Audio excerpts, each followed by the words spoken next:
بسم اللہ الرحمن الرحیم۔ یکم محرم الحرام سیدنا امیر المؤمنین خلیفۃ المسلمین حضرت عمر فاروق رضی اللہ تعالی عنہ کے یوم شہادت کے دن سے منایا جاتا ہے۔ سیدنا عمر فاروق رضی اللہ تعالی عنہ مسلمانوں کے خلیفہ دوم ہیں۔ حضرت سیدنا ابو بکر صدیق رضی اللہ تعالی عنہ کے بعد آپ خلیفہ بنے ہیں۔ حضرت عمر فاروق رضی اللہ تعالی عنہ کے شہادت کے متعلق تقریباً اس پر اتفاق ہے کہ آپ کا شہادت یکم محرم الحرام کو ہے اور آپ کا دنیا سے جانا یکم محرم الحرام کو یقینی ہے، اور یہ اکثریت کے نزدیک ہے۔ حضرت سیدنا عمر فاروق رضی اللہ تعالی عنہ کا خلافت پر بھی اجماع ہے۔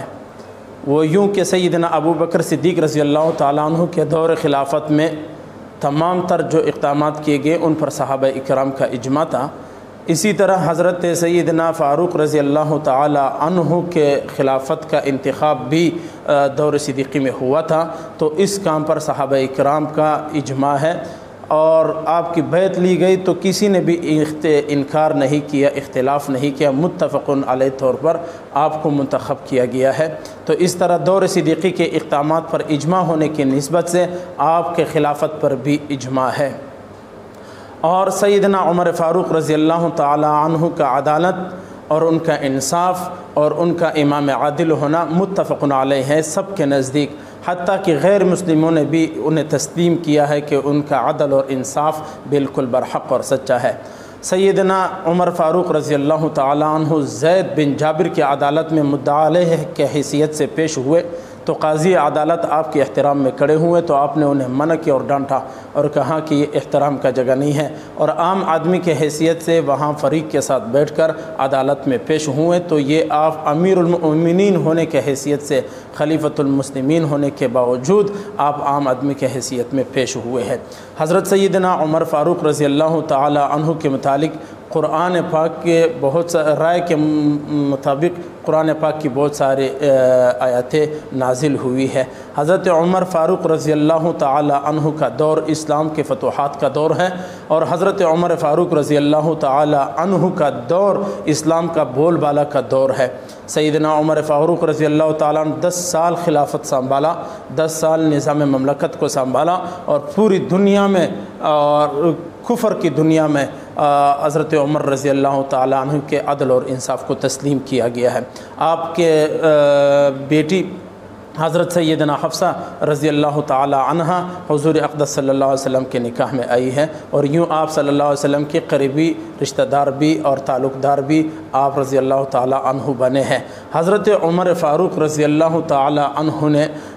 اسلام کے لیے جو خدمات کیے ہیں وہ بہت طویل ہے۔ اتنی سی بات ضرور ہے کہ مسلمانوں کا عقیدہ ہے کہ آیت استخلاف لا يستخلفنهم في الارض كما استخلف الذين من قبلهم،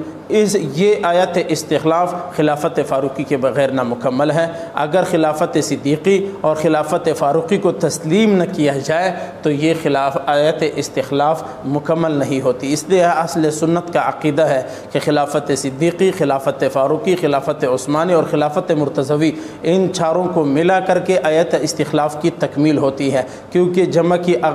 قلت اور جمع کے کم سے کم